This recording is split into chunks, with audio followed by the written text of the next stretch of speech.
I'm a girl on fire, I'm not a victim, a girl on fire, I'll stand my ground, girl on fire, I've made a choice, I stand proud.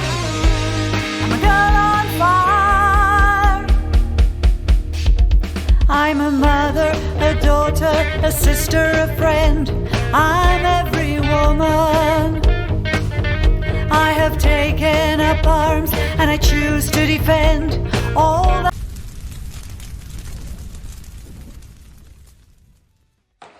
Lynette Oxley here for Track Tactical TV and Ghost of Girls on Fire, 16 days of action for no violence against women and children. I'm here with the lovely Simone Clarke. Welcome and thank you very much for talking to us. Thank you for having me, Lynette. Tell us a little bit more about yourself and who you are.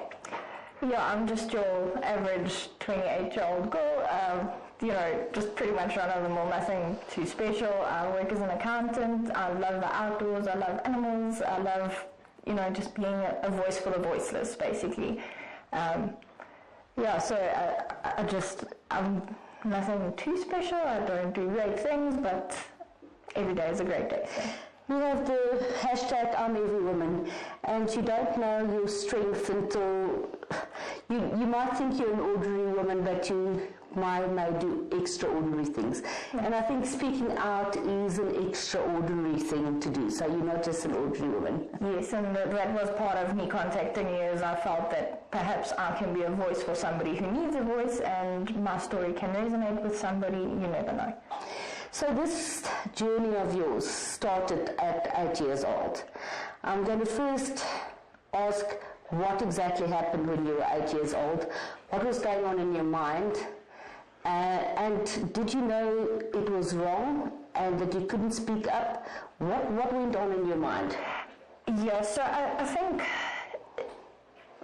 back in the day it was a very taboo subject and it wasn't really spoken about, and it's wrong, but you don't at that age really know what to do with it. And especially this guy really was manipulative about it, and he would say things like you'd lose your family, you'd be a street child, and you wouldn't have anybody, and if I had to go to jail it would be all your fault, and packing all that blame on an 8-year-old child's shoulders is a lot, and you don't have the strength to cope or the tools to cope with that. So he was your mom's boyfriend? That's correct. And it happened soon after they moved in together, or? Pretty soon, yeah. Even before they moved in together, visiting on weekends or whatever. My mom was unfortunately an alcoholic, so she'd be inebriated many other times and wouldn't know what was going on. So it would happen like taking a bath, and he would come in and touch you and feel you, and it's horrible thinking about it now, and I wish at that stage I had just spoken up, but unfortunately, as I said, there's no strength in an 8-year-old pretty much. What happened to you at school? Did it influence your studies? Did it influence you as a person? Yes, I was quite stressed as a child. I recall often being sick and tummy aches, which I now can understand. The tummy aches is pretty much just stress that's jumbling up inside of you. My grades didn't slip per se, but it's again because you don't want to speak and say, oh no, I'm not doing well, or whatever the case is, so you just kind of press with this, press with that, and everything just gets so much for a little child. So it happened from 8 years for about 3 years? A year or two. I can't remember the exact specifics, but it was about a year or two. When did you first speak up about it, and how?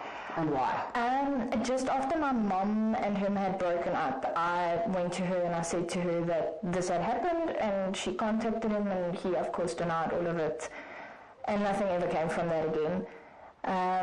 After that, my dad had met a lady who lived in Cape Town, and she installed a system for my sister and I to feel comfortable, where we could place an anonymous note in a specific spot in the house and just share whatever's on your mind. And that's how I then kind of confessed it to my dad. My dad was lovely about it. He took me to a psychologist. He took me to doctors, everything. And the psychologist then went and reported it to Child Services, which in turn also failed me. not doing anything about it after that. So was your sister abused as well, or not? She wasn't. She wasn't. So what did child services do? Because every step of the way, women or girls get failed by the system, unfortunately. And it seems to me that you were failed by the system. I was failed by the system. Absolutely nothing was done about it at that time. Not that I can recall, at least. But there weren't any cases ongoing, nothing at the time. So they completely failed me then. And then for years, I just kind of suppressed it and went on. And I had a lot of anger as a teenager, and eventually, after speaking to Nicole from True Crime South Africa, I kind of got the courage, and she gave me a lot of the tools, who to speak to, where to go to, and I went and I reported it to SAPS. Again, another failed system where the FCS department wasn't even available when I got there, and when she eventually rocked up, she said, "Oh, I'm so sorry for being late from my gym class." So I was quite shocked at that. The service commander at the desk pretty much said to me, "Well, why are you only reporting this now? It's been so many years. Why now?" So I said to him, "Because now is when I'm ready, and there's no statute of limitation on it, so I can do it now." So you get ridiculed for waiting for such a long time. After that, the case pretty much went cold, for lack of a better term. And then I had spoken to Tears, and they took it up, and they were fighting for me. The investigating officer also wasn't lovely to deal with. He called me in one Saturday, and he said to me, "Oh, yeah, but you see, every other child goes and reports it to a teacher or to a mother or whatever, but you didn't. Why is that?" And I said to him, "Because I'm not every child." Well, I wasn't every child. And again, just failing. It's been 2.5 years, and I'm no closer to any result. Have you seen this man again? I haven't, thankfully. So the system does fail, and there's nothing else. There's nothing that you could have done differently. For me, even after people have been convicted, the system fails. Absolutely. What do you think your way forward is in terms of that? Are you going to keep fighting? It's not easy. I've had many times where I've wanted to give up and just wanted to say, you know what, just let it be. And I know at this point it's in the state's hands. I can't go and withdraw the case, so to speak. But yeah, I'll keep fighting as far as I can. There's now a new investigating officer for about 2 months, which hasn't even contacted me yet. So I'll keep fighting until where I can, but unfortunately it feels like my hands are tied at this point. There is women in other organizations like Girls on Fire that if you need any support, we will go to court cases and stuff. We're quite intimidating with our fire shields and stuff like that. And there is organizations and people that will stand with you. You're not alone. But it is such a hard road, and I'm really sorry for that. Mm-hmm. What will your message be for other women out there, or girls, during the 16 days?